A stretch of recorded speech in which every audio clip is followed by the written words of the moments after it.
People are understandably confused. If you have followed a high-fat diet and you have a lot of fat in your cells, and you go and you try and eat any one of these meals that you and I are promoting, whether you looked on my Instagram and tried to eat a bunch of fruit, or you went to the Forks Over Knives website and you tried to eat a meal like a sweet potato lasagna or something, and you ate that high-carb meal, you will see a high blood glucose reading. For sure. There's a transition period of getting the fat out of the cells. It's not the fruit's fault. If you went and you ate a couple bananas, it wasn't the banana's fault. You can think of it like a bathtub. If you turn the water on, the water will just go through the drain. Nothing will start building up. If you clog the drain and you still keep the water running, the tub will fill up and eventually it will overflow.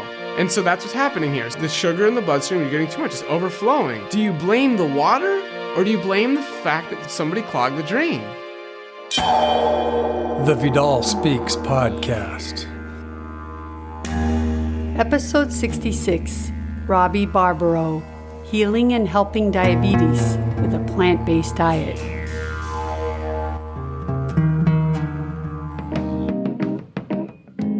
Welcome to Vidal Speaks.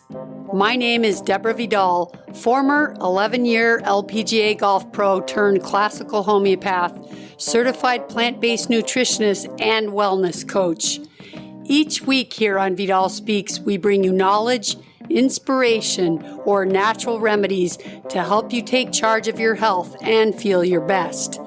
I believe health is freedom and knowledge is power, so tuning in each week will give you the power to take steps towards freeing yourself from the chains that hold you back from having the energy to do all you want in life.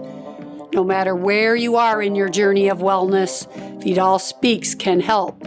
I promise. Hi, Vidal Speakers. How's it going today? I'm super happy to be here with you because today is a very special show.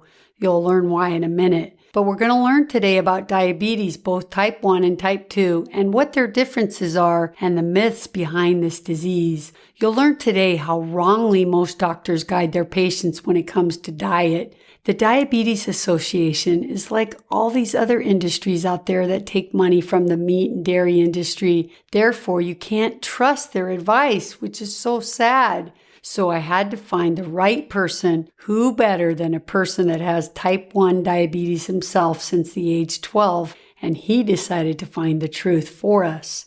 My guest today is Robby Barbaro. He's the Mindful Diabetic. Well, that's his website, but I think it's a cool name, so I like to call him that. And mindful he is. You'll know what I mean when you hear him. His other site is masteringdiabetes.org, so be sure after the show to check them both out and pass them on to anyone that you know that's suffering with diabetes or that's interested in healing themselves with a plant-based diet. And that includes anybody that's pre-diabetic with a blood sugar of 100. Robby is a type 1 diabetic, which is much different than type 2. Type 1, we're told, is an autoimmune condition, but many alternative doctors now believe that there's a big link to drinking cow's milk to type 1 diabetes. It has been discovered that cow's milk causes an autoimmune destruction of the beta cells in the pancreas, especially to those individuals with a propensity to type 1 diabetes. So that should be a wake-up call for all of you moms out there still feeding any dairy to your children. It's just one more scary thing about dairy, right? Not that we needed any more things.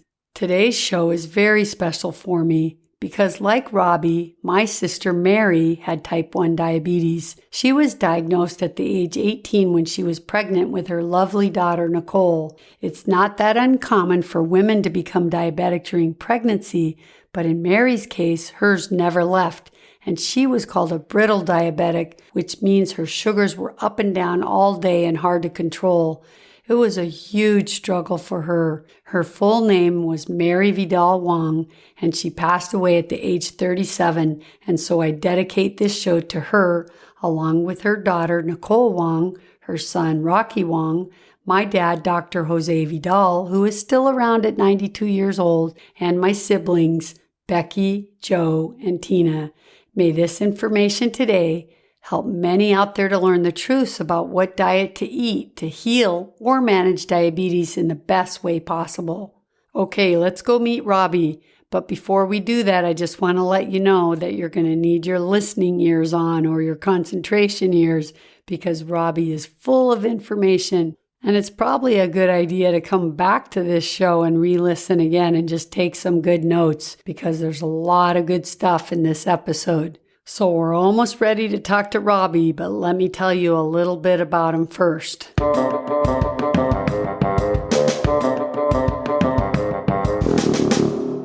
Robby is the co-founder of Mastering Diabetes and the founder of Mindful Diabetic. He was diagnosed with type 1 diabetes at the age of 12 and embraced a low-fat, plant-based whole food diet 4 years after his diagnosis. Robby says that to this day, adopting this lifestyle has been one of the best decisions of his life, and since that fateful day, his hemoglobin A1C value has never exceeded 6.4%. He graduated from the University of Florida in 2011 and worked at Forks Over Knives for 6 years before turning his attention to coaching people with diabetes full-time. He enjoys exercising every day, spending time with friends, and sharing his lifestyle on Facebook, Twitter, and Instagram. Helping people with diabetes has gone from a desire to a true passion, and he loves inspiring others to achieve excellent health. Okay, so now let's go talk to Robby. Are you ready to learn? This one you'll need to put your attention ears on, guys. Here we go.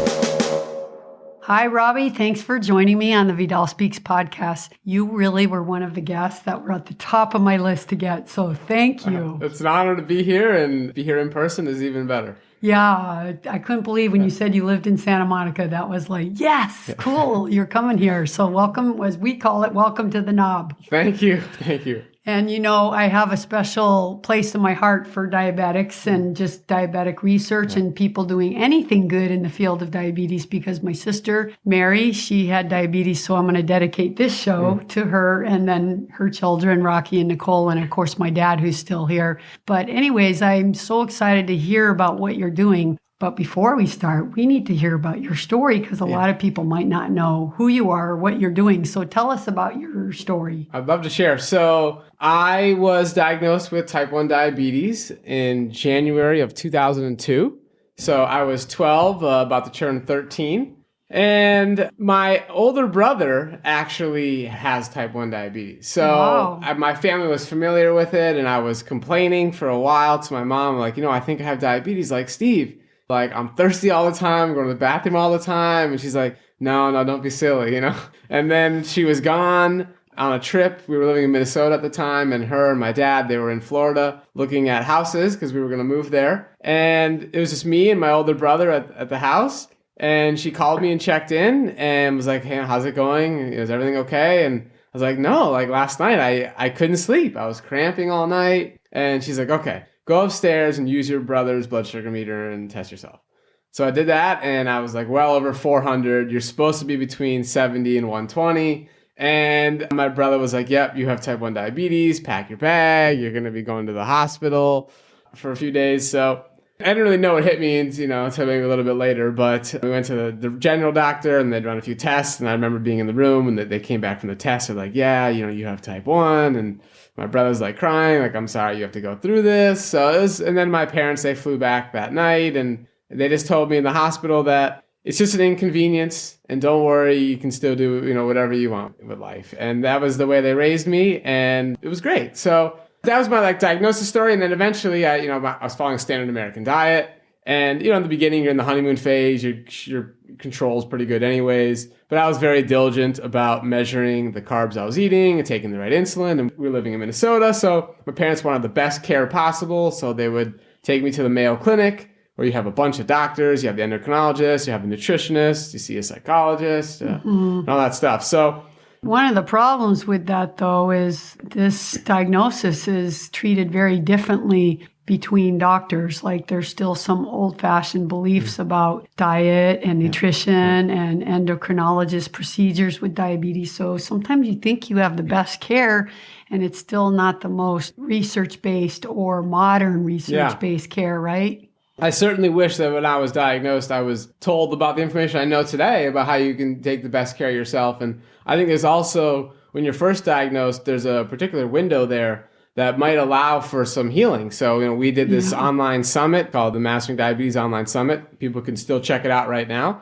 And we did an interview with Joel Furman, and he's had several patients. I think he said three patients in his practice where they recently got diagnosed. They came to him, he started doing his diet, and they have been able to not use insulin. So they follow diet strictly. He said, if they got sick or something, then their blood sugars go a little wonky. But if they're not sick and they're following his diet, they have actually seen an improvement in their C-peptide levels, which means that there's an improvement in their pancreas producing insulin, which is pretty amazing. Mm-hmm. And they don't need insulin right now. And so I don't know much beyond the details other than what he shared in that summit interview. But the point is, there's also some other cases of people doing, they're doing a different diet than I would recommend. They're doing a low carb, high fat diet. But again, stories of people getting diagnosed and then making changes right away and finding a way to not be insulin dependent. So I think it's a unique opportunity window there to try and do some things. At least give it your best shot. Well, no even guarantees. with homeopathy, I remember my master teacher in Italy, he had a few cases, but again, it's kind of the sooner you get the body to reverse what's happening, the better. The longer the memory is there, the longer that the organ doesn't work, whether it's the pancreas or anything. I've seen that in MS cases. I've seen in a lot of cases. The sooner the better. But also, I always like to give listeners hope that even if you're one of those people that's 15 years out there with chronic pain or 7 years already with a type 1 diabetes, it doesn't mean that you can't really improve and really be in a lot better place. 100%. And that's what we do with our coaching practice. That's what I've experienced. And that's why I now have dedicated my life to sharing this with others. So how many years till you started doing what you know now from when you were doing the traditional stuff? So I was diagnosed in 2002. And then in December of 2006, that's when I really started doing exactly what I'm doing now. Around September-ish of 2006, that's when I started to become vegan and change my diet and got into the whole raw food scene. And so since 2006, so over 10 years of doing this. And then, the beginning, like 5 or so years of just doing the standard American diet and then slowly making changes. It was like a progression of I would learn something. Okay, well, that's, pesticides aren't good, so let's try and eat organic. Or MSG is not good, let's try and avoid that. Or grass-fed beef is better than factory-made beef. So it was a progression. Eventually, I got to this point of eventually you saw the light. So exactly. That's what I say. When you finally get to the full-on plant-based diet, you feel like you found the light, I think, because it heals so many things. It's amazing. And you feel so much better. So that's why I say that it's not like a pompous view where I think it's the only and the best, but I do think it's the best because I've, as a clinician, seen many, many different diseases and many serious things. And most people unwilling to go there to diet because it's a really difficult thing for many people. It's much easier to take a pill or even to take a shot, which is sad. That's easier than to change what you put in your body. But it's true that for many people, they're not willing to go there, but the people that do it and finally get there. And my show has lots of stories about how people have healed from cancer and horrible infections that were life-threatening and chronic diseases. So love it. You're just another great story, which I love, but you're full of information. So now we need to talk about there's two, at least, that's the common definition is type 1 and type 2. So educate us about the difference. Okay, so the difference is again, nobody really knows what the cause of type 1 diabetes is. But what ends up happening is the pancreas has been damaged. So the beta cells in the pancreas that produce insulin somehow, some way have gotten damaged and are not producing a sufficient amount of insulin. So therefore, your blood glucose is going high and you need to inject insulin at that point. So, what does the insulin do explain that? Why does our body even need insulin? Yeah, so what insulin is a hormone that takes glucose out of the bloodstream into cells. So it's a necessary hormone. Everybody produces insulin. You produce insulin. Dogs produce insulin. It's necessary. It's required. Because there's a lot of fear in the world of nutrition these days about insulin being bad, making people gain weight and all that stuff. And it's sort of things are blown out of proportion. Of course, if you're injecting a ton of insulin, that means you're not eating well, so that's probably why you're gaining weight. But it's not necessarily the insulin that's the problem. So anyways, that's a whole other story. But so type 1 diabetes, pancreas is not producing sufficient insulin. Type 2 diabetes, people in the beginning of that diagnosis, the problem is they're actually producing plenty of insulin. They're just not using it properly. So living with insulin resistance. Now, insulin resistance does apply to type 1 diabetes as well. But in general, the cause of type 2 diabetes is insulin resistance. They're producing plenty of insulin. They're just not using it properly. Then over time, a type 2 can sort of exhaust their pancreas to a point where they get to a point where they actually aren't producing enough insulin either. And they need to go on insulin as well. And at that point, will they change their diagnosis to type 1 or are they still considered type 2? That's a good question. I think currently people would still just call them a type 2. Which really, that's where it's confusing. Where it's different, in that case, what's different is so the medical field is also classifying type 1 as an autoimmune condition. Where I've learned, and I believe, I can't prove it, but I've learned from Anthony William that autoimmune diseases are not correct. I agree. The body, Totally. Again, I can't prove it. So my whole practice in what I do with my colleague, Dr. Cyrus Kabata, is all about peer-reviewed evidence work, and that's how we get results with patients. But this stuff that I can't prove, it's not peer research, but it makes sense to in my heart. Right. That the body and the wisdom of our own body is so intelligent that it does not get confused and does not damage itself. That in type 1 diabetes and in a lot of other autoimmune conditions, it's likely some type of virus that's doing the damage. And so for type 1s, one of the classifications is if you have antibodies, that's some of the tests they will run to see if you're type 1. So if you have a GAD antibodies or IA2, then they're saying, okay, you have these antibodies that are damaging your pancreas, where Anthony William would say, no, those are antibodies that are actually trying to fight the virus, and the virus is doing the damage. So that makes so much sense. That really makes so much sense. And I appreciate that everything you're sharing and that you spread out in the world is coming from peer-reviewed research, because it's really important to know the difference. For sure. But it's also really important for people to know your gut feeling. Absolutely. I asked every patient that sat here with a horrible disease, one question I always asked them, whether they were in chronic pain or suffering with something horribly, I'd always say, why do you think you got this disease? Because homeopathy treats on the emotional cause too, right? So interesting. I always listen to what they said, and most times they're right. I think we don't give our own intuition about our body enough credit. Yeah. And maybe people aren't, in tune with their body enough to even go there. But it's good that even in this show, I want people to know what you've discovered, whether it's peer reviewed or not. Yeah, but it's good that you said that, because you want to say, like, this is for sure, this is fact, and this is peer reviewed. Absolutely. And my feeling is my body's not attacking myself. Right. I came to that conclusion many times. Yeah. Many, many times. So that's And very I will cool. add that in working with hundreds of diabetics, hearing their story, every time I get on the phone with them, I ask them, what was your diagnosis story? And so many times it's around some type of hospitalization or a virus or it's like something like that happens. Like, wow, like ever since I've heard that from Anthony William, it's like, it's kind of makes sense, and repeatedly. So, Yeah. And were you a kid before age 12 that ever got anything like that? Like mono or any kind of, I think mine came from, the trigger for my condition was I had a processed breakfast sandwich that I got from, I'm not going to name any brand names or anything, but I got it from the store, and I was eating a ton of them. And that's when this type 1 thing kind of happened. And the other theory that I did the Colin Campbell plant-based nutrition course, and one of the, modules that we studied was about how cow's milk is now being linked. Yes. And there's a lot now. I think it's peer reviewed, but I don't know if you'd say it's proven because there's a lot of argument, but there's more and more doctors that are showing a link between cow's milk. That would be, you could consider that peer reviewed. Yeah, that stuff is in journals for sure, that there is a link between dairy milk and type 1 diabetes for sure. And did you drink cow's milk? I did, yes, of course. And there's also a huge link between how long somebody was breastfed. And my oldest brother was, and then the middle brother and me were not, or for a very short period of time, one or the other. And we are the two that ended up with.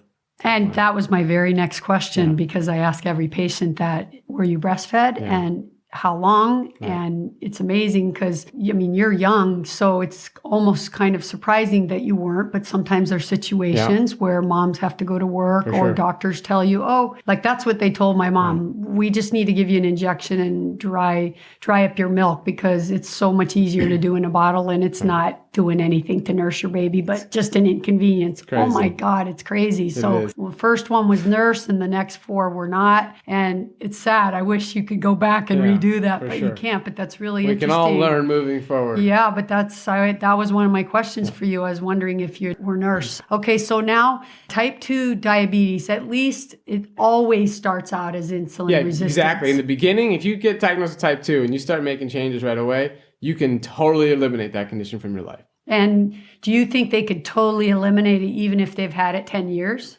That's like an iffy territory. Every situation is going to be different there. Yeah. So what I'll have, what Cyrus and I will have our people do is we'll get a C-peptide test. And that's a test that shows how much insulin your pancreas is producing. So you can get that test done and, we can see where you're at.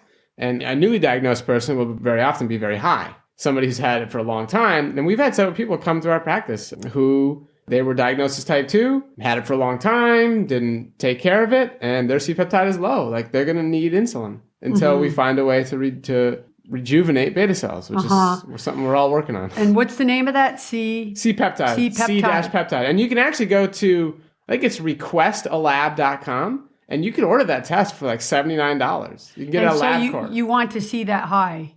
You want to see the reference range, I think, don't quote me on this, it's somewhere between like 1.6 and maybe like 5 or something like that. Okay. Some range around there. Okay. I'm going to be somewhere, my pancreas is somewhere around like 0.5, probably even less maybe by now.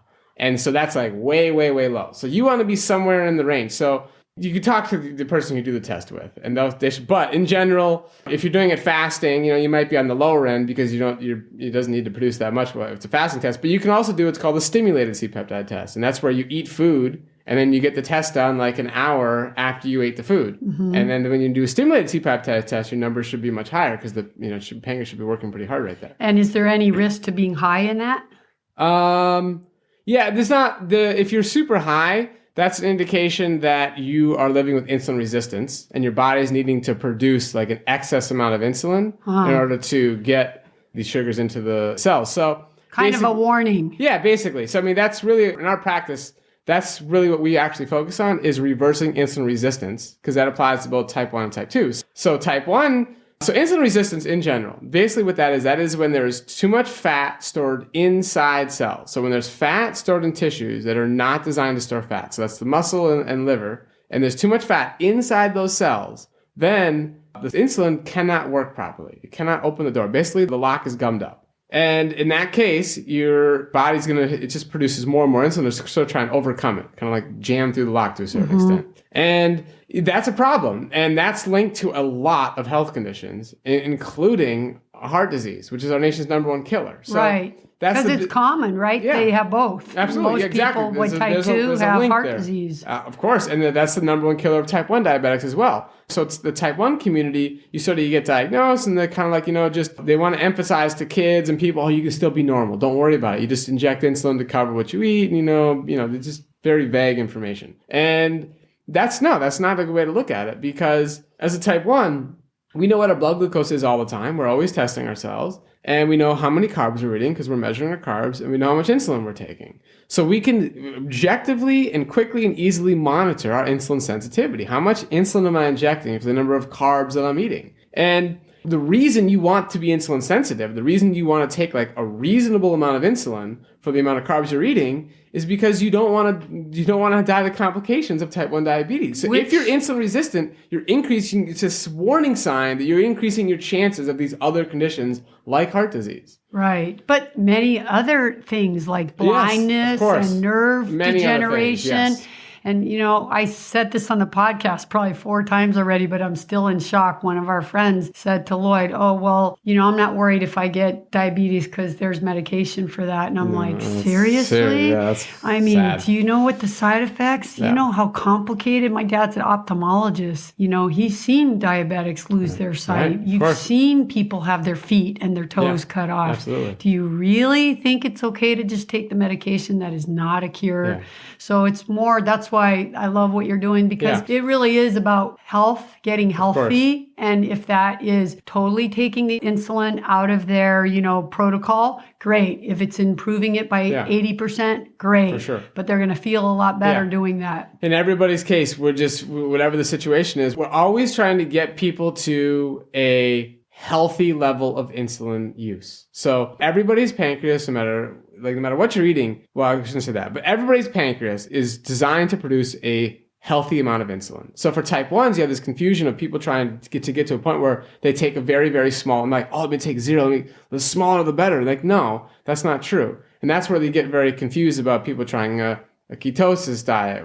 So anyways, all I'm trying to say is, if somebody has type 2 diabetes and they've had it for a long time and their pancreas is damaged and they need maybe some long-acting insulin to keep things under control, that is totally okay. And it's better to do that and follow a healthy diet, that prevents heart disease and prevents these complications, than trying to go to a ketosis diet where they could potentially take no insulin. Yeah, so here's an example, and part of it just comes because I'm a practitioner and I kind of understand health on a deeper level. So my brother, he, many years back, he had a kidney stone, and then a few years back, he had this kind of tooth that needed some work, and the dentist said, wow, there's so much calcium in your tooth, I can't even get the drill through it. Wow. And then I started thinking, wow, his body's building up calcium. If it's building up calcium, it's probably building it in the arteries. So then I interviewed Dr. Kahn, and I've had a lot of doctors, like I just did Dr. Furman and Dr. Neil Barnard the last 2 weeks, and he's a diabetes expert. Yes. So I had this suspicion, and we have type 1 diabetes in our family history. So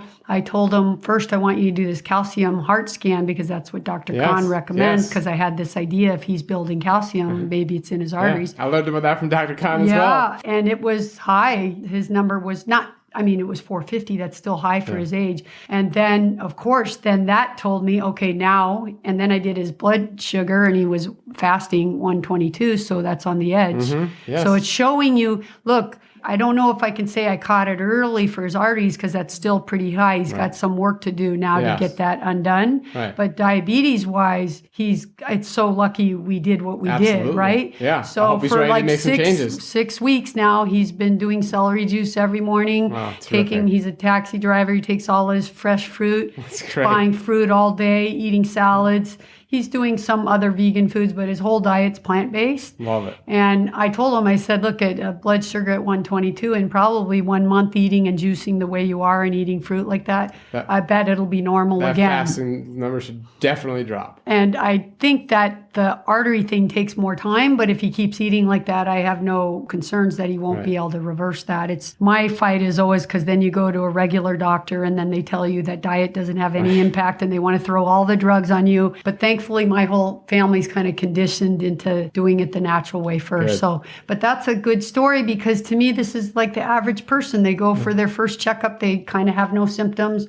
or they have a little symptom and they notice their blood sugar's a little high, and their doctor tells them, oh, you're pre-diabetic. Well, these are warning signs. You need to make changes. You can't just keep eating the way that you're eating and think you're going to get away with it. That's exactly right. And then there's all these other fad diets, which I like to call them, because I get so frustrated with these popular diets, especially like here in LA. What used to be my nice market that had all these vegan plant-based foods has now turned into taking a whole aisle away and putting meats in, and everything in their deli department now has this, because paleo is so big. I know. So, and paleo, the good thing about paleo, they don't drink milk and they don't eat processed foods. We have a lot of things in common with them. So there's a lot of really great things, and I don't like to knock things too much, but my listeners know that I'm not a big paleo fan. But one of the things that I'm curious in your work, because it's high in meat and animal products of all different kinds except for dairy, I would like to know, aren't they at higher risk then to take that kind of saturated fat? This is the single most confusing thing in the diabetes world, this concept of low fat versus a high fat, or low carb versus low fat type of approach. The bottom line is the paleo group, again, like you just said, they do a lot of good things, a lot of things in common. And there's no question about it. You could do a paleo diet, you could do a very low carb, high fat approach, and you can see dramatic improvements in diabetes in type 1 and in type 2. You could see reduced A1Cs, you can see just better blood glucose readings overall, you can see type 2s losing weight.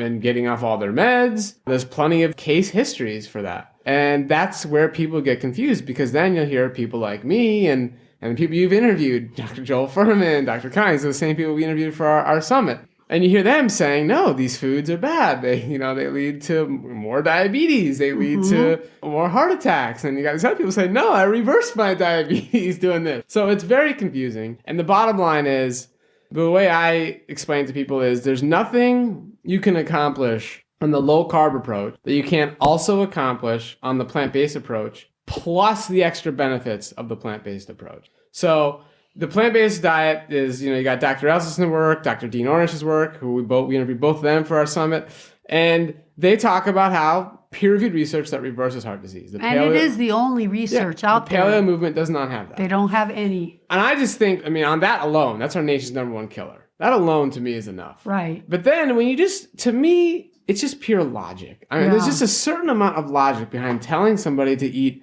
lots of fruits and vegetables and lots of greens, and that just is logical to me. But then somebody's saying you have to limit those. You have to actually limit your fruit intake. So in the diabetes world, if you do a very low carb approach, you're somewhere between 30 and 50 grams of carbs a day, maybe even lower. That's it's like a mango or two.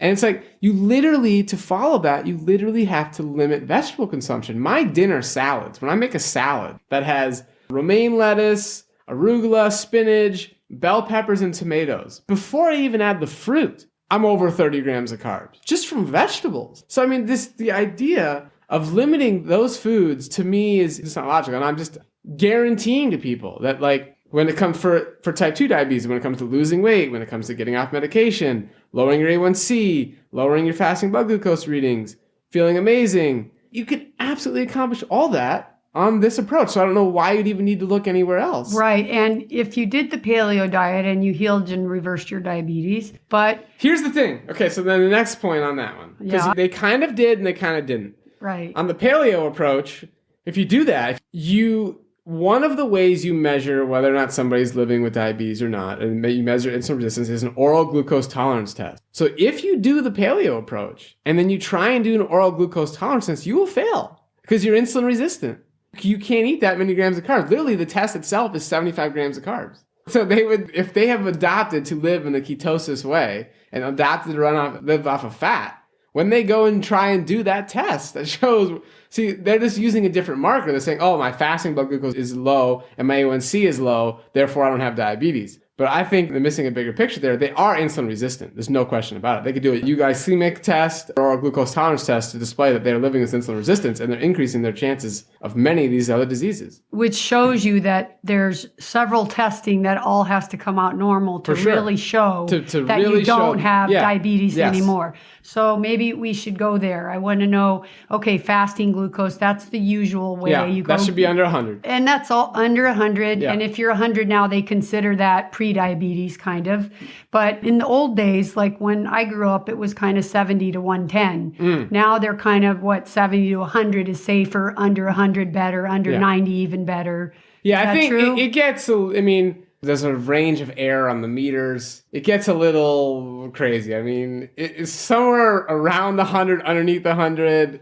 And if you're eating a healthy diet, that's good. You can get to that. If you get to that point by just eating literally meat and butter and milk and stuff, I still got concerns because you're going to fail the oral glucose tolerance. But if you're on a plant-based diet. If you're on a plant-based diet and you get there, then that's beautiful. And what if you're on a plant-based diet and you're 110?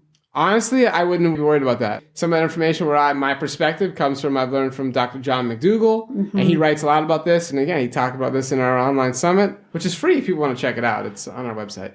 But Dr. McDougall, he talks about microvascular versus macrovascular problems and how people really blow the whole blood sugar thing out of proportion.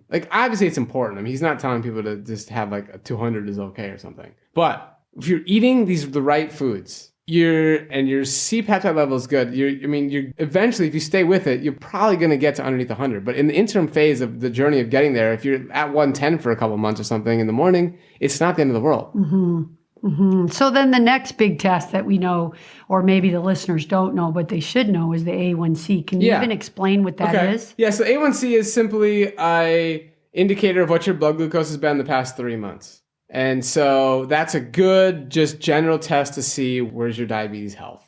And so for a type 2 who's producing plenty of insulin, or even if they have to inject a little bit, we want to get them somewhere below 5.7.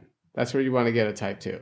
For type 1s, that's another story, because if you are living with type 1 diabetes and your pancreas is producing very little insulin and you're having to inject all your own, pretty much, if you have an A1C of, let's say, 5.5, 5.6, 5.7, what that probably means is that you had a lot of low blood sugars, and that's dangerous.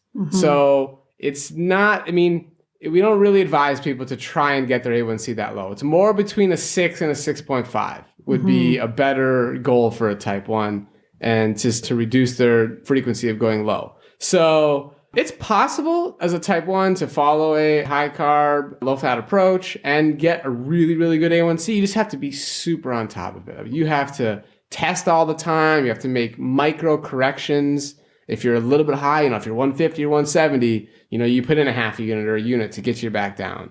And you really stay on top of it. And, when you eat your meals, you eat very slowly and you chew the meals and you eat greens and vegetables with the meals so the spike isn't too high. You can really manipulate things depending on how hard you want to work. But most people, even in our program, people who choose to do our program, which is already a huge step, aren't going to take it that far. But we have a couple of people who have those A1Cs in the mid 5s, and it's good. But they can keep it in the 6 to 6.5. That's pretty easy. Pretty easily. Yeah, that's pretty easily. If you're doing the diet properly. And then the third test that you talked about? The euglycemic one? Yeah. I don't even know if I'm pronouncing that right. But that's a very expensive test. It's very complicated. It's only done in the laboratory, so nobody does that. Okay. Yeah. Okay, and so is A1C test have any controversies behind it, or is it pretty believable when you do it? Is there any? A1C is super reliable. Okay. No controversy there. Good. Okay, that's good. That's a great test. And fasting blood sugar is the way to test if someone has never known if they're diabetic. It should always be done fasting. Yes, right when you wake up, first thing in the morning. Right when you wake up, you get it and done. Hopefully you didn't eat super late the night before. Try not to. It's like better. Yeah, just get it more accurate. I guess. And don't eat it. I guess the most accurate depiction would be to do what you normally do. But in general, you try and, try and make it a good window. Don't eat after 8 o'clock. Yeah, something and like try that. to make it a healthy meal. Yeah. But wait, if you're just going to eat the salad one day that month, the night before your test, it's not going to tell you the truth, really, because you're kind of cheating. You want to really know how you stand with your normal diet. Yeah. So I wanted to go back to this idea about type 1s being insulin resistant. Can you explain more to me why type 1 is also insulin resistant? Okay, so a lot of people in the type 1 world, who are following more like a standard approach, they're injecting a lot of units of insulin, maybe 60, 70, 80, 100 units a day sometimes.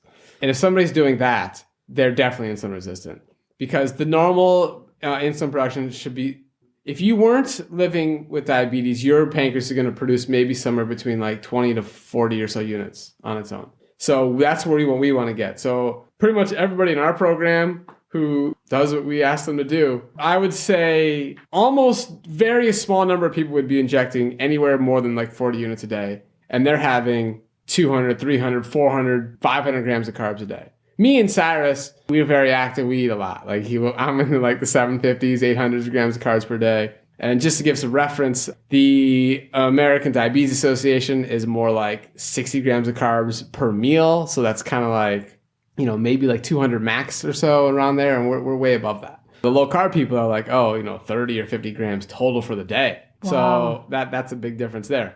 But anyways, the point is, type 1 diabetes is very easy to figure out if you're insulin resistant or not. And you simply figure out what's the total amount of carbs you eat per day, and then what's the total units of insulin you inject. You divide that. It should be roughly somewhere around 10 to 1. So for me, let's say I eat 750 grams a day. So 750 grams of carbs, and let's say I injected 35 units that day, divided by 35.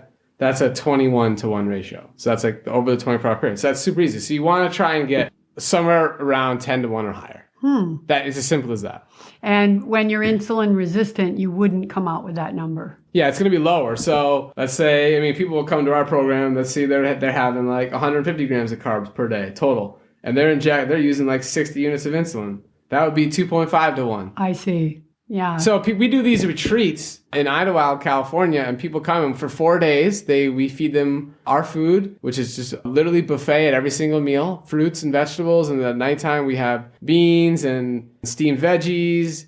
And what else do we have? Salads, we have like butternut sure. squash, of course, greens, stuff like that. So we have some starch at night and then fruits and vegetables for breakfast and lunch. So everybody who comes to our retreat, we've run 3 retreats now, and we see incredible results in just 4 days. Like literally every single type 1 that's come through our retreat has made a dramatic decrease in the insulin they needed to inject while increasing their carbs at our retreats. Wow, that's it happens fantastic. every single time. That's so cool. And how many people in the world have type 1 diabetes? Is there any in the stats? world, I'm not sure. In I think in America? America, I think it's somewhere roughly around 5 million-ish. Uh-huh. And type 2? It could be higher than that. Jeez, type 2? Yeah, It's type like- 2, if you include pre-diabetes, people who they think have it or are undiagnosed, is somewhere around 100 million. Yeah, that's crazy. And now they're saying it's like 1 out of, I forget, it's like 1 out of 3 will become crazy. diabetic in the next really- type 2 yeah. diabetes. It's really it's crazy. an epidemic. Did you, by any chance, see the movie? It just came out, but have you heard of it? It's called What the Health? I have not seen it yet. I really do want to see it. My friends and I are planning a time. We just watched it. There's this scene. I don't know if you've seen the trailer, but the guy, Kip, the guy that's the producer of this Cowspiracy movie and now this movie, he goes in with the diabetic CEO of the Diabetes Association. He's sitting at the desk and he says to the guy, okay, well, I would like to talk about how our diet has impact with diabetes. And the guy says, I'm not here to talk about diet. Wow. There's no research that states that diet can have any The guy influence. said that. He said that. That's incredible. And then There's so Kip much says, research. well,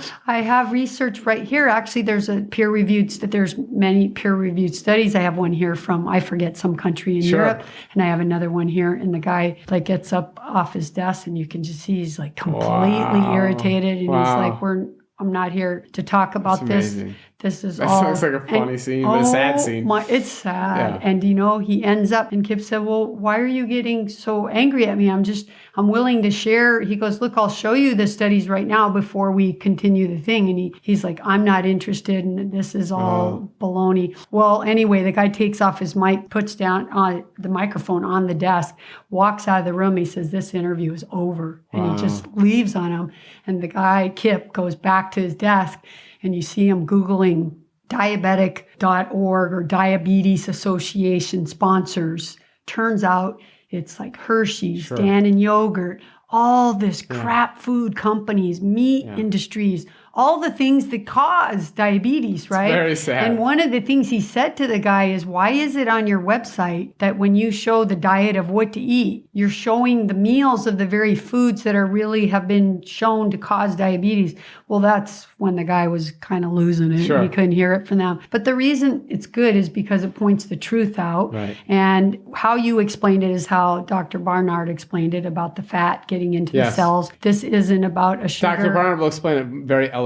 He's a great man. He's a real hero. He's really like a good teacher because he explains it in a way that any layperson can understand it, right? But what I want to say about that is it's really for a long time now known that diabetes is from the fat clogging the cells and the glucose not being able to get in the cell. And why is it that there's still doctors that won't tell their patients that the fat is the problem? This is so frustrating. Yeah, and see, again, diabetes in particular, this one particular condition is even more so confusing because people can self-diagnose. Like you can self-test yourself. But in a lot of other diseases, you couldn't do that. You would need to go to your doctor over a long period of time to assess how have things changed. Diabetes, moment by moment, you have the power to test it yourself.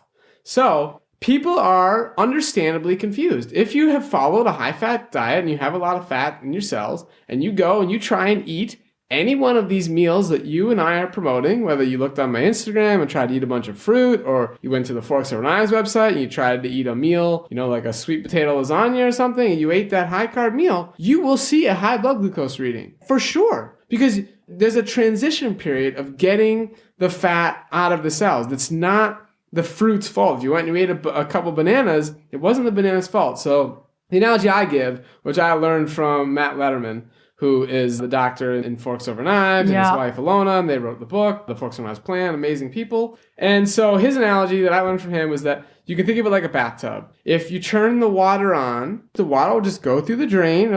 Nothing will start building up. It'll just go through the drain. If you clog the drain and you still keep the water running, eventually the tub will fill up and eventually it will overflow. And so that's what's happening here. So the sugar in the bloodstream, you're getting too much. It's overflowing. But in this case of the tub, do you blame the water or do you blame the fact that somebody clogged the drain? It wasn't the water's fault. It's not the banana's fault. It's not the potato's fault in that instance. So people are very confused. And so when people try the high carb approach in the beginning and they haven't had a lot of education, they see a high reading and they say, this doesn't work. Look, my blood glucose went high. And I get it. I can see why that's confusing. And then if they continue to eat, let's say for breakfast, they had 2 eggs. Let's say they had 2 eggs and a glass of milk or something. And instead of having, a couple bananas, their blood glucose would not go up because they didn't eat carbs. So they think they're doing the right thing. No, this is good. This is good for my blood glucose. And I get it. It's super confusing. And what people need to understand is those foods are still leading to insulin resistance, and that you can't just focus on the blood sugar in and of itself. You need to see the bigger picture. Well, and you need time, as you're saying. And it takes some time to clear the fat out of the cells. It's like I did hair analysis testing, and the first test, it's just a point where you are now. And even maybe the next 3 tests are showing what you're pushing out. But it's no indication yet of where you're going to be, because temporarily you may look so toxic in mercury and you thought, I'm doing this because I'm trying to get my mercury out, but now I'm even higher than I was before. Well, yeah, because it's pushing it out. And eventually as things come out. So it's kind of like you need to think of it as an in-motion thing. So over the course of doing your diabetes testing, continuing to eat, and part of that is having confidence to know that you're listening to a person that is telling you kind of peer-reviewed information that has some science base to it and not just some fad diet. So because when you're confident that if you stayed with it, those readings would get better, then you feel like you're not harming yourself to do it, and you don't need to put so much weight on the one reading. Right. But after the course of a few months of doing that, you would start seeing some improvements, and then you could say, wow, now I see that I'm improving my cell. Right. And just to give people some information on the peer-reviewed stuff, I'm actually working on a big project with some other low-carb people, which we're friends. If you're a type 1 diabetic, and another person's a type 1, you just there's an instant connection there. You get it. Doesn't matter what diet somebody's doing, you kind of get each other. So I'm talking with some other type 1s, working on a project to sort of explain this. And so they're pulling up some of their best peer-reviewed research. I'm pulling up my peer-reviewed research. And what's consistent in their peer-reviewed research is there's no long-term evidence. There's no long-term studies. What we're talking about here is, you'll hear Dr. McDougall talk about this a lot, and Neil Barnard and all these people. This plant-based diet full of, carb sources has a long history of many societies. Yeah. Just a really, really long history that our species has evolved using, mainly starch, but high carb foods.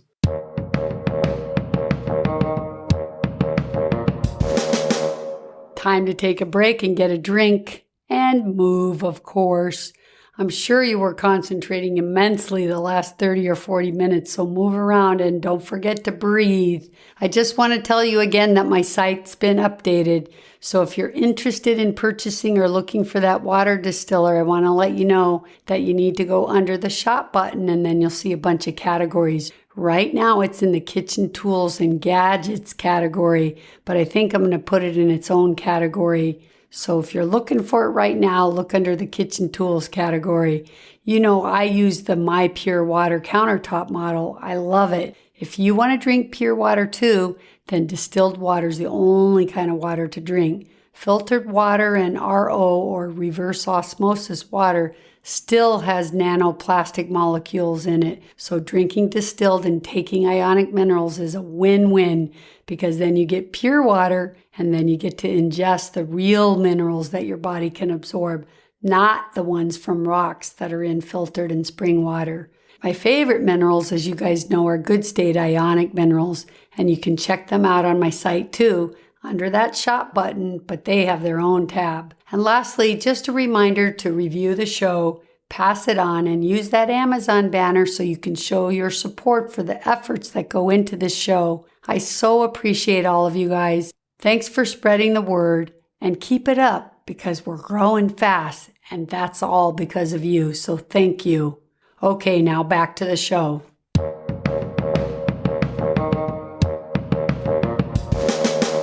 It's like with cancer, it's a very similar thing, right? Because you have the ketogenic diets, the paleo diets, and then these plant-based diets. Right. But if you look like the plant-based diets, even just in heart disease, look at Dr. Esselstyn's photographs. When you can photograph someone's artery going from shut to open, there's nothing to ask anymore. It's open. Yeah.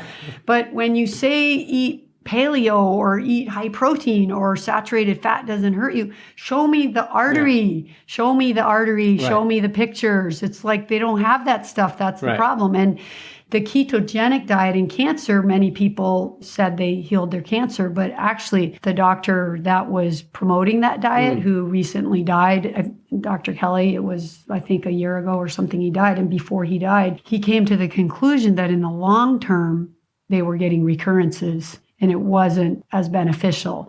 So you see, sometimes for 10 years, you might look great. Yeah. For 10 years, you might look like you reversed it. But what's happening on the 11th to 20th year? Yeah, and in a lot of cases, again, like, look, I'm not here to rip on the paleo people. Like, I like them. I respect them. I mean, anybody who takes the time and effort to do something really conscious, like, you know what, I like really pay attention. And these people, these paleo diets, they're hard to do. They take effort. They take just as much effort as what I'm doing, Right. So I respect that. And what ends up happening is a lot of people do see a lot of positive results. Right. And there's a lot of reasons. And one of the reasons is that they stop the garbage. They stop the junk. So and the sugars. All the crap sugars. The process. And the dairy. That's one of them. Of course, that's a big. And the gluten. Yeah. You take out the bad sugar, processed foods, dairy, right? Yeah. And sadly, I believe they take out too much of the other good stuff. But we're just talking about the common good grounds that they do.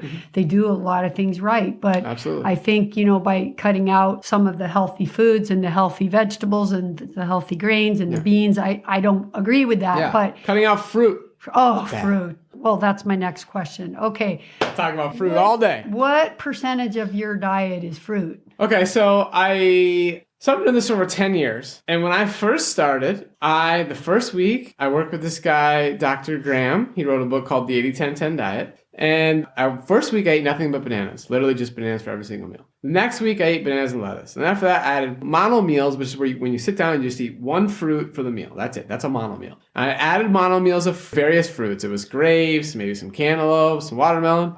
Over time. And then I started adding a lot more greens, and so a lot of salads, so romaine lettuce, butter lettuce, red leaf lettuce, cucumbers, zucchini, stuff like that, arugula, whatever. So I've been doing that for over 10 years now. And there was a period of time, it was November 11th, 2010 to, I think it's technically November 13th, 2011. It was over 365 days in a row.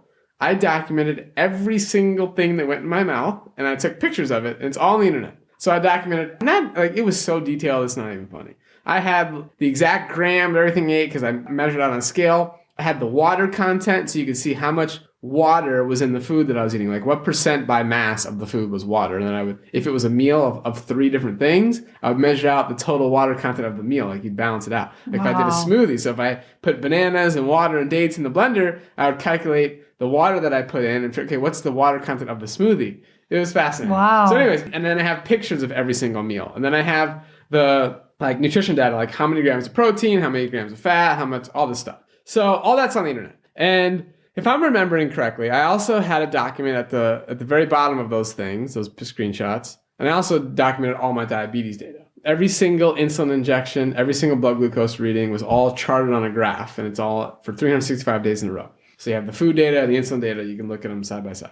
But back to your original question. In this time, though, were you eating only fruit? No, I was eating vegetables too. Okay. I've always eaten vegetables. Okay. Never have just been fruit. I don't recommend that. Okay. So I eat large amounts of vegetables, like pounds a day. Over when you were doing the mono meals, I was still eating greens. You were still eating greens. Yeah, maybe like the first week or two, maybe it was adding. So it was all of one kind of fruit and then some greens in addition. Pretty much, yes. Or vegetables. Yeah. And then dinners was a little bit more complicated. Dinners was like greens plus the fruit. So, anyways. Back to your original question, what percent of the diet is fruit? So at the bottom of those screenshots, I did some calculations of percent of calories from greens and then percent of calories from culinary vegetable matter. Because a tomato is technically a fruit, but in our society, we consider that a vegetable. So I believe my range was somewhere like percent of calories from greens was probably like 3 to 4%. Percent of calories from vegetables was like, I don't know, 16 to 20% because I'd have a lot of tomatoes.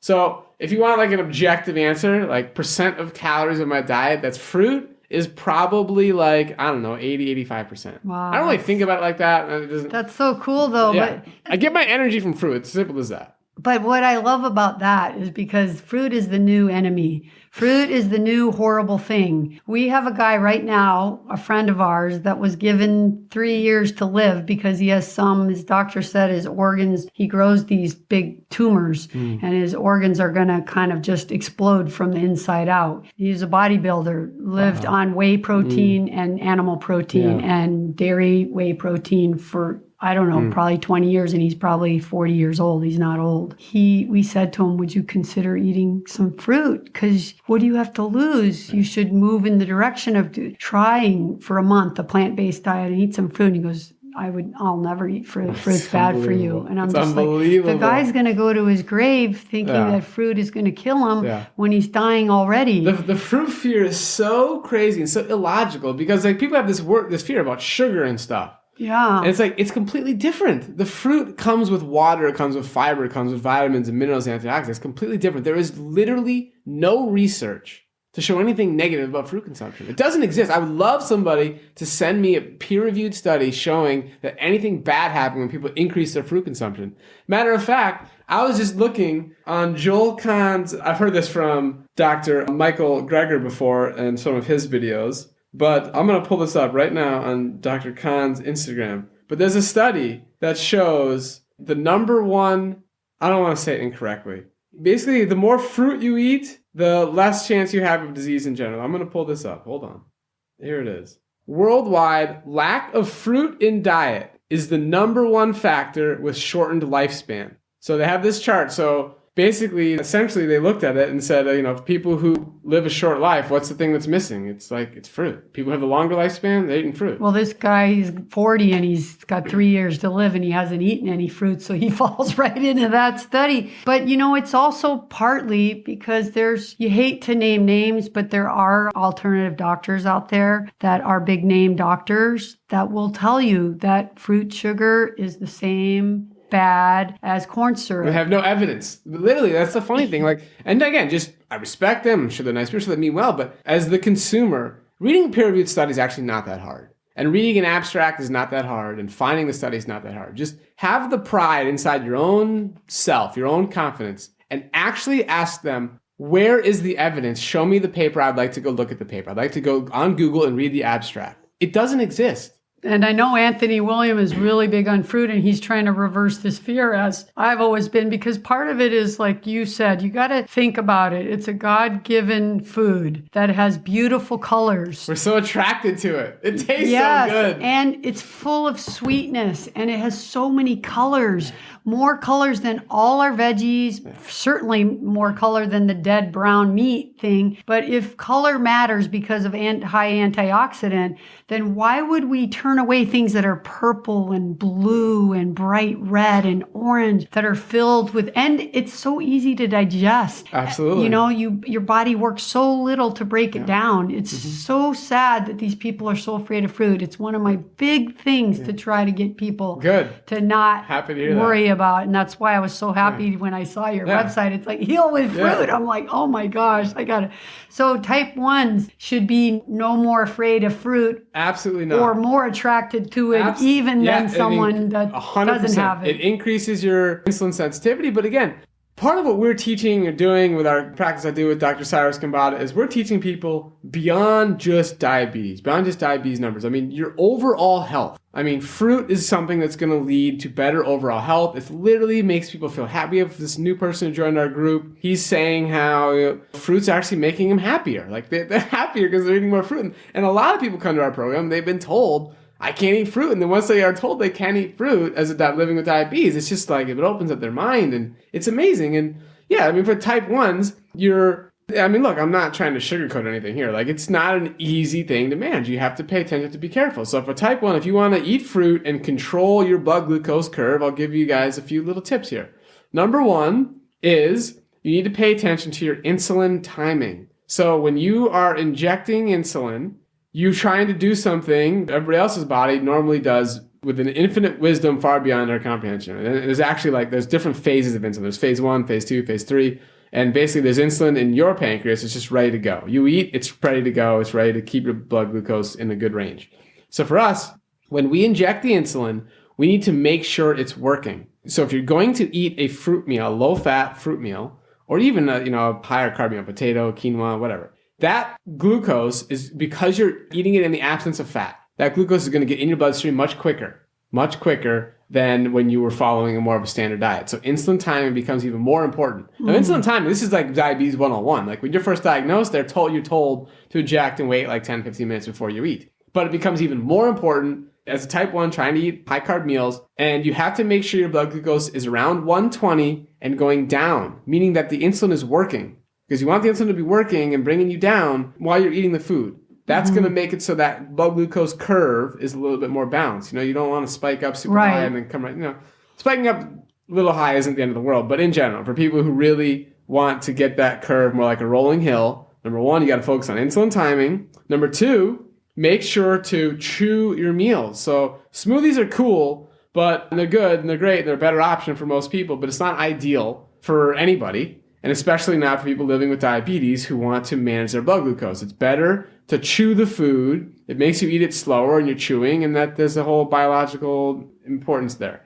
So chew your food, eat it fairly slowly. Don't shovel it in. Eat at a reasonable pace and eat fruit with some greens or some veggies of some sort. So sometimes I'll have like a papaya and mangoes, and I'll have these cauliflower wings on the side. It's a really cool recipe. It's got some nice spices in there. And when I eat that meal with the cauliflower, I have a continuous glucose monitor so I can sort of see the curve. It's a much flatter curve. Maybe I go up to 130 or 140, and then I come back down to 100ish or something and just stay there. But if I didn't have the cauliflower wings or I didn't add any greens, it might go up much higher. It might go up to 200 and then come back down. So again, like we were talking about earlier with getting an A1C, you could do the extra work to manipulate it. But in general, you're asking the question, should a type 1 feel good about having fruit? I say yes.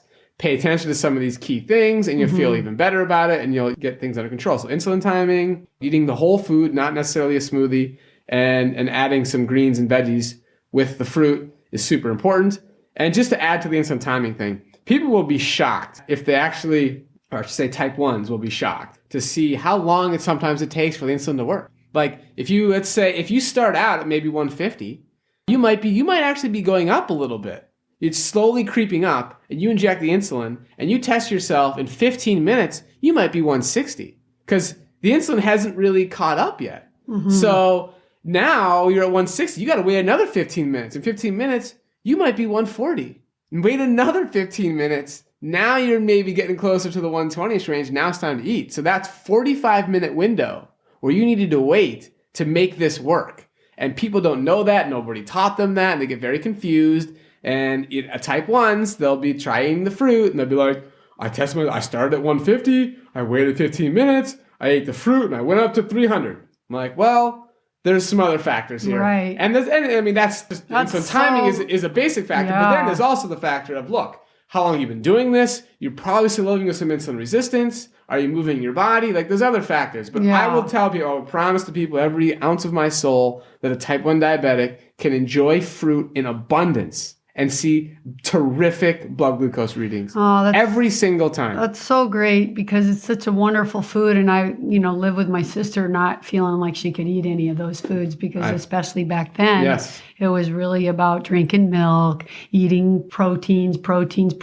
And she was more inclined to a vegetarian diet. And it's sad that it was so wrong, actually. But that's why I feel so great to bring this out to the world because it's such a difference from and they're still touting that old diet in many doctors' offices and things, but more and more are now getting the reality that it's fat's the problem. Yeah, slowly but surely. But yes, sadly, slowly but surely. We're still a very small minority, which is okay. It's and okay. It's basically like the whole plant-based world. I mean, it's so old how long plant-based diets have healed. So true. But the paleo diet isn't even very old, and it took off way faster because it's much easier. It's like McDougall says, people love to hear good news about their bad habits. Exactly. And I imagine the way you're describing describing what you do, some people might going, oh my God, that's so much work. How? Yeah. I am not willing to sit there and do all this every time. And honestly, when I had this conversation I was talking about earlier, where I'm working on this presentation with a bunch of low carb friends, that's a legit point. They've shared their perspective on why they choose to do what they do. And it's actually, you're right. It's easier. It's less work to just eat a couple eggs and be like, you know what? My blood glucose isn't going to change. It's just going to stay flat all day. And that's like the Dr. Bernstein approach.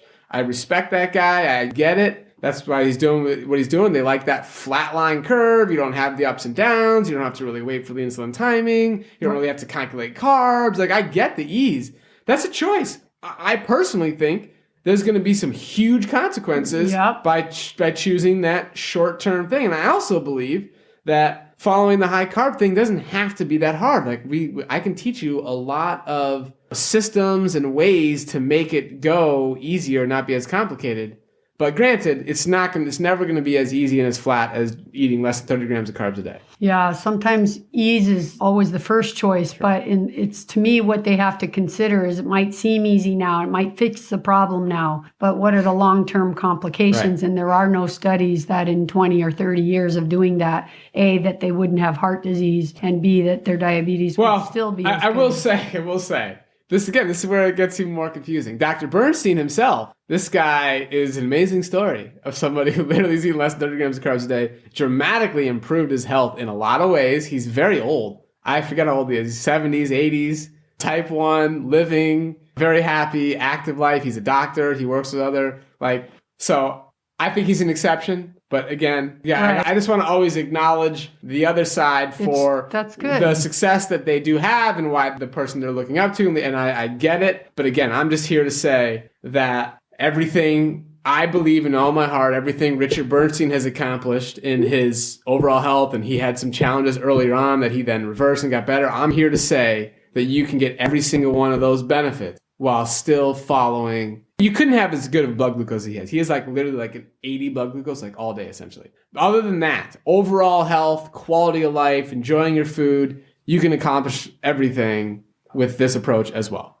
Plus the added benefits of overall reduced risk of heart disease, overall reduced risk of cancers and stuff like that. So that's my message. Again, it's not a they're bad and wrong and I'm right type of thing. It's I just want people to know about this option. No, that's always good to point out. And I try to always say what the good is about the other side. But coming also from listening to someone like Joel Kahn or Neil Barnard or Furman or McDougall, and these guys have had years and years of practice, and they've seen decades and decades and decades of patients. Sure have. And then they realize that all together, you combine them all together, they've reversed all these diseases, including advanced heart disease like Dr. Esselstyn has done. Then you realize, okay, that's many, many, many people getting better from heart disease. And we really don't have, maybe we have that one guy, the Dr. Bernstein that you're talking about, but where's all the other hundreds of patients that are being reversed with advanced heart disease? We don't have that yet. Right. So even if you might be the next one, or maybe they're out there and we don't know them yet, but from what's out there right now, there's nothing to show that it really is the safest, best choice to go for other things like heart health. Right, exactly. That's for sure. Yeah. That's for sure. Okay, what about nuts, grains, seeds, and soy? Do you eat any of those? Okay, so I personally, that was a long list right there. Let me try to remember. Okay. Let's go one at a time. What's the first Nuts. one? Nuts. I personally eat a very small amount of nuts. And we teach people it's not about eliminating, it's about limiting. So not having too much. So I think nuts are healthy. They're great. There's a lot of research that shows that they're good. I mean, I've seen Dr. Michael Greger talk about it. I've seen Joel Furman talk about it.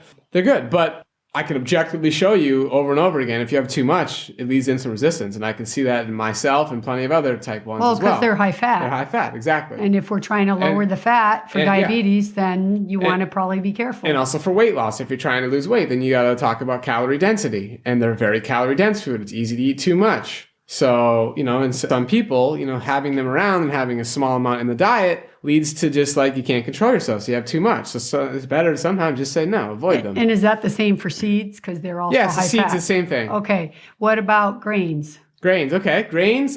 I personally don't consume any, but grains are a big part of our program that we teach with our clients. So yeah, they're healthy. I mean, they've been the staff of life, for a long time, and they should whole grains. That's the big distinction. We're very much very emphasize the importance of not eating refined foods. So if somebody wants, quinoa pasta is not going to be as good as just eating quinoa. Brown rice pasta is not the same as eating brown rice. So we're really talking about intact whole grains in their most unrefined form possible. And that's what gets people the best results. And are they harder on blood sugars, grains in general? Whole grains? I think I would say no. I personally, I can't say I've experimented myself. I would say, a lot of our clients are eating those and they're having great blood glucose readings. So kind of no problem. No if problem. You want them. Eat that. As long as you're eating the whole, you should still eat it with greens and vegetables and stuff. Right. You just choose to eat more of the live, raw kind of foods. It's like it's a personal choice. Right. Thing. Yeah. And what about soy?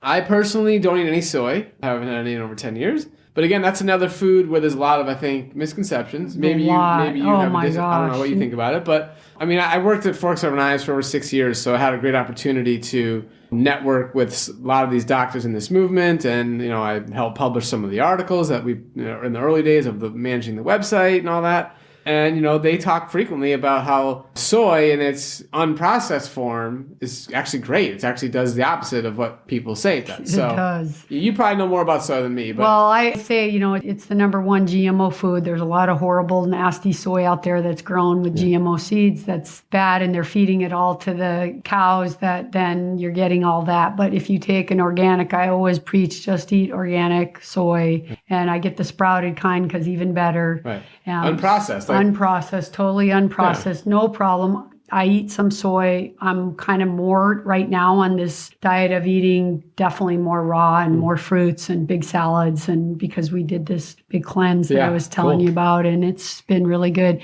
But I think soy reverses breast cancer. I think it's important for women with breast cancer problems. I've seen it help women with hot flashes and menopausal symptoms. There you go. So absolutely, but you just go on the internet and the same people that are touting the fruit are touting how bad soy is. So it's kind of soy, fruit, and beans. Yeah. Those three foods are so destroyed. It's amazing that people say how about beans? Yeah, so beans, again, that's another food that I personally don't eat, but it's a big part of our coaching program. And throughout our summit, we heard so many of the doctors emphasizing beans, and Dan Buettner from the Blue Zone saying that what are all these long-lived societies that he studied, what do they all have in common? They ate a large amount of beans. So yeah, and my experience with beans is when I have someone who has a lot of gut issues, I usually would tell them no beans and grains in the beginning. Sure. Let's get you better. Let's eat. It sounds like the way you're eating is a lot of how Anthony Williams recommends in his book, right? Huge salads, tons of fruit, as much fruit as you can, big salads, greens. I tell people I've been doing his 28-day cleanse for 10 years. See? And that's when we did the 28-day cleanse, and he says, if you feel good, keep going. If you want to. So what we did, because Lloyd's thin and we were worried about losing too much weight, we added some seeded bread, and we added avocados and a miso dressing instead of the other one because it was a little bit of fat that helped us. So and we're kind of sticking with that and feel pretty good. Absolutely. If he needs more calorie density, adding things like potatoes. Yeah, we do that now. Well. Now our typical meal is a giant salad and we have half a baked potato, something like that. And you do potatoes, right? I personally don't eat potatoes, but it's a big part of our program. Yeah. Right. And what about you do this red light, green light, yellow light. Yes. Give us some ideas of what are some green light foods, yellow light, and red light. So green light foods are going to be whole fruits, whole vegetables, whole intact whole grains, beans, and legumes. Those are going to be your green light foods. Then the yellow light starts to become when maybe you've processed some of those foods. So instead of brown rice, you had brown rice pasta. Okay, there's a lot of health there. When you some ways you cook it, it might actually, absorb some more water, and then it becomes, anyways. So those things, so a little bit more refined stuff would be put in the yellow category. And then when you get to the red stuff, that's dairy, that's basically any animal products, beef, chicken, fish, stuff like that. Like packaged processed stuff, like a Twinkie bar or something, or so it's basically, even some of these healthy bars. So it's basically red light foods are kind of processed, sugary foods, junk foods, but also meats, dairies, all those. Meat and dairy, 100%. animal That's protein. Red. Don't eat that. And soy, would that be in green or yellow? If it's organic. The natural, unrefined, like non-GMO, we'll put that in the green. Okay. So it's only would go in the other one, like if you're eating something that's all processed. Right, like tofu. Tofu is in the yellow. It's processed. Right. It's high in fat, too. Right. So tofu's in the yellow. Okay. And then tell me a good story about someone that you've worked with or coached. Okay. Boy, there's so I'm many. sure you have a lot of them. One of our favorites is probably, Patricia Walters. She lives in Texas, and I can say her name because we share a story. Her testimonials on our website and all that. She gives us permission. And she was diagnosed, and can't remember the exact details, but she was diagnosed with type 1 diabetes, I believe it was in her 60s. Wow. And so, yeah, she's like an accounting professor. And it's just amazing that happened to her. And so she was in a Facebook group. She was trying the low carb approach, kind of like in a Richard Bernstein style thing. And she's the type of person she'll just do exactly what's asked, and she'll just do it. So she was doing that perfectly and just wasn't feeling good. She wasn't losing weight. It just wasn't going well. And somebody had posted in that Facebook group, they posted a video of my colleague, Dr. Cyrus Kambala, and they were posting a video saying how ridiculous this is. This guy is a joke. Like, how can you be how can a diabetic be eating this many carbs? Like, this is crazy. And Patricia saw the video, and she's like, wow, this is interesting. I'm going to talk to this guy. She set up a phone call with Cyrus, and she's like, you know what? I got nothing to lose. I'm going to try this. So she signed up for the program, and because we have it's like a group coaching program. Uh-huh. So she signed up. And she just lost, again, I don't know the details. I should come prepared with these information, like the numbers. But her A1C dropped dramatically. She's lost like 40 pounds. Wow. She literally eats as much as she wants. She doesn't have to restrict anything. She's taking less insulin. She's eating way more carbs, taking less insulin. And she loves it. Her quality of life is just improved, and she's a really happy person. And most important is that she wasn't feeling good the other day, that's right? Exactly It's not just about the numbers. Yes. If you're not feeling good, if you don't have the right energy when you wake up, if you don't feel well, life is no fun. It's a big thing in the diabetes world. A lot of people will follow the low carb thing, even though they don't feel well, because it's getting them these better numbers, and they're scared of their high A1C, and they're scared of high readings, and they're just like, oh, well, this is what I do. This is what I'll do. And, they're kind of like, their energy's down, but they're like, they just don't know what to do. They're confused. So what made her life better was doing it not only lowered her insulin, which isn't just the goal, but it's a really nice result. It brought her down to a more appropriate amount for the carbs that she's eating. And she felt better. So, wow, great story. And another question I have that I talked to you just briefly before we started was about the diabetic neuropathy. Yes. Have you seen, when you work with patients, is that a common syndrome that a lot of diabetics are getting these days? And I would, in our practice, I wouldn't say we have a lot of those, but the people who have come through have seen improvement for sure. I'm thinking of a few people right now that I saw improvement very quickly too. Mm-hmm. So, but it's something that there's plenty of peer-reviewed research showing that it can be fully reversed in a lot of cases. So, right. And, Anthony William has also interesting perspective on that. So, yeah, and you were saying that, you too maybe question if it's really from the diabetes, because there's diabetics that don't get it, right? It could be a viral issue, exactly. And that's kind of what Anthony's saying. Yeah, and there's I a lot think of that's people with neuropathy that don't have diabetes. Right. Actually, there's, I think, more. Yeah. Actually, and it's growing because now it's a side effect of... So is it a blood flow? Is it just a blood flow issue? Or is it also a viral issue? Well, and there's now like the quinolone antibiotics, which are way overprescribed, and now they've just added a neuropathy as one of their side effects, like last year, I think. Sad. So now there's millions of people having all these chronic neuropathy or nerve pain syndromes. Right. So yeah, you got to really wonder, is it really a diabetes thing? But anyway, until we know, it doesn't really matter. The question is that if things can get better. Yeah, the default, I mean, the way we see it is, and I can speak for the plant-based movement in general, the way we see it is this is the default of the thing you have to try. Like, this is your first round of action. And then whatever's not resolved when you've truly applied this approach, okay, now we start to consider what other things need to be done, where our medication's appropriate. Right. But if you're experiencing neuropathy, like you have to try this. You have nothing to lose. Exactly. And the logic behind these things and increasing your blood flow, I mean, talked about in Forks Over Knives and all the place, erectile dysfunction.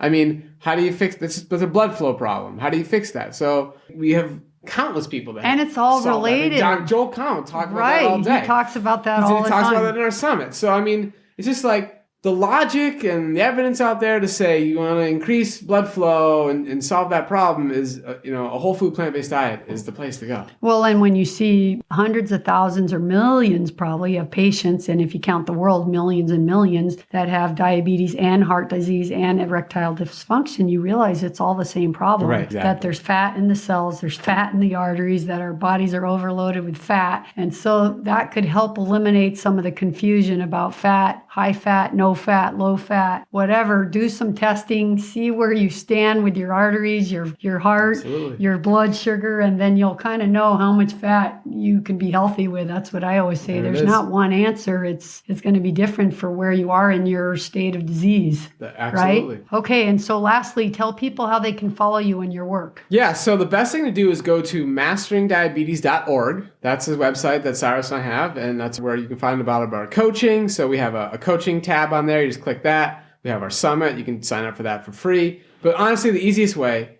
masteringdiabetes.org. In the upper right corner, there's a button, I think it says sign up, and that's where you can sign up for our newsletter. And then all the stuff that's going on and happening, we announce via our newsletter. On social media, again, if you go to that website, you scroll to the bottom, you'll see links to get to our social media, but I'm on Instagram. It's Mindful Diabetic Robby. I post there just about every day. And I'm on Snapchat as well, so I post stories, so Instagram stories or Snapchat stories. It's the same thing on both platforms, but that's a great place to connect with me and see exactly what I'm eating, how much insulin I'm injecting on a daily basis. So I really enjoy that. And then Dr. Cyrus Kambata and I, we also have a YouTube channel. It's a Mastering Diabetes YouTube channel.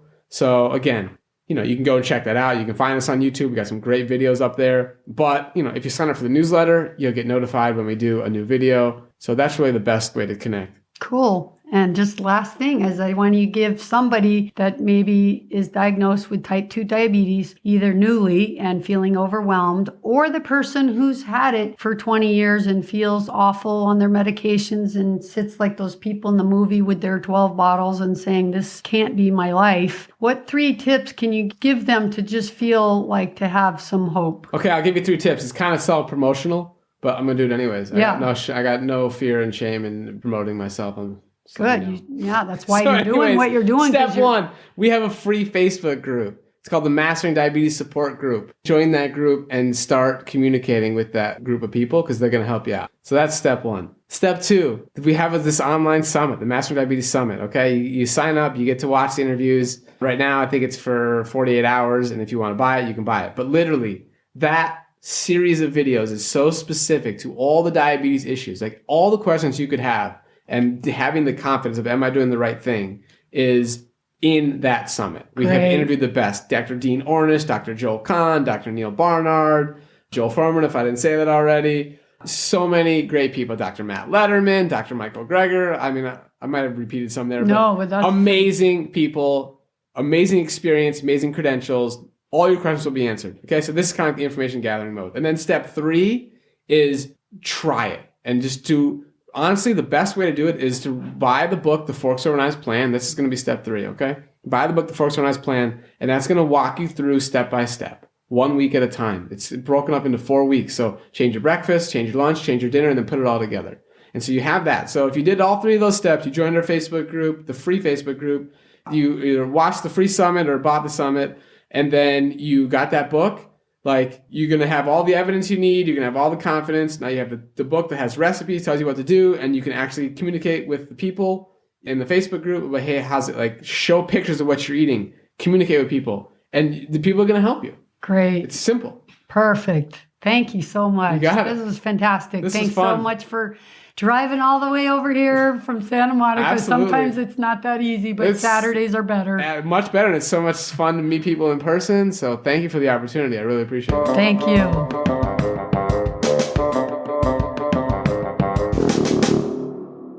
Wow, this show was so filled with information. You really have to re-listen to it. This episode is really important because there's so many wrongs being told out there about how to manage diabetes. The most important thing to remember, you guys, is that you can't believe the very organization and that's called our Diabetes Association because sadly they take sponsorship money from the very food companies that actually give us or promote diabetes, and also they take sponsorship money from drug companies that treat the diabetes. Conflict of interest. So you have to learn as much as you can yourself. Only you will heal yourself by knowing and learning from those that have no ties to the industries and that have science behind their advice. When it comes to diabetes, there are many peer-reviewed studies to back up what is said here today in this show. I only wish my sister Mary could have had this information because she worked so hard to stabilize her blood sugar, and with this kind of information, she surely would have thrived. Okay, I'm not going to say much more, but I'm going to end by reading you some facts. You can find out the source of these facts in the show notes, but I'm just going to read the fact and not the source. Here they are. Worldwide, we are looking at approximately 350 million people with diabetes.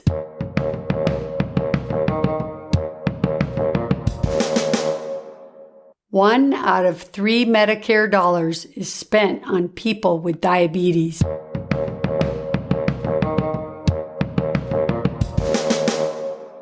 One in 10 healthcare dollars is spent on people with diabetes.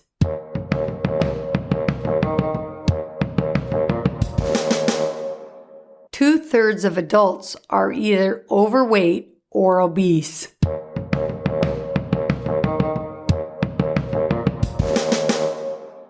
%70 of deaths and morbidity are largely lifestyle-related and preventable diseases such as type 2 diabetes.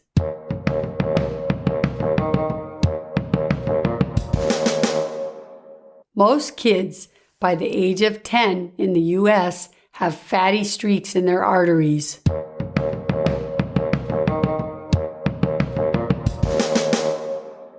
In the next 25 years, 1 out of every 3 Americans will have diabetes.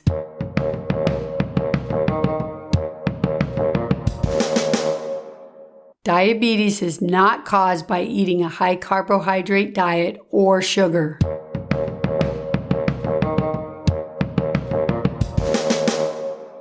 Carbohydrate consumption is inversely related to diabetes.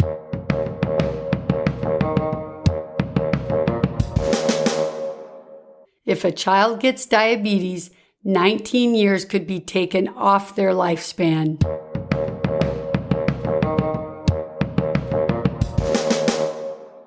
One serving of processed meat per day increased the risk of developing diabetes by 51%. That's one serving.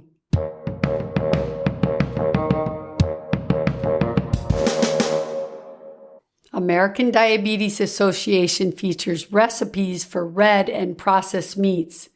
Now, isn't that sad when you know that diabetes is caused by fats?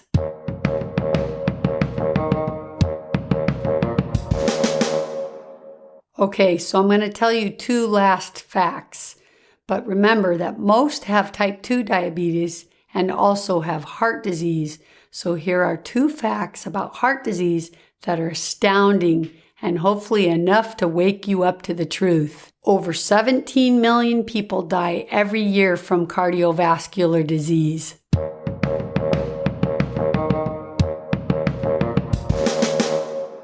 The amount of people who die from cardiovascular disease is the equivalent of 4 jumbo jets crashing every single hour, every single day, every single year. Wow, how's that one?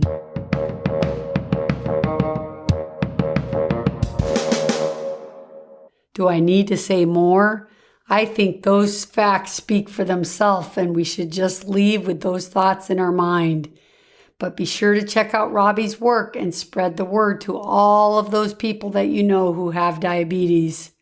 Okay, you guys, I hope you enjoyed the show today, and I know that you know what time it is. It's time to say goodbye. Vidal has spoken. Remember, you heal with a plant-powered diet, homeopathy, and detoxing, of course. Peace. Be healthy. Be free. live life.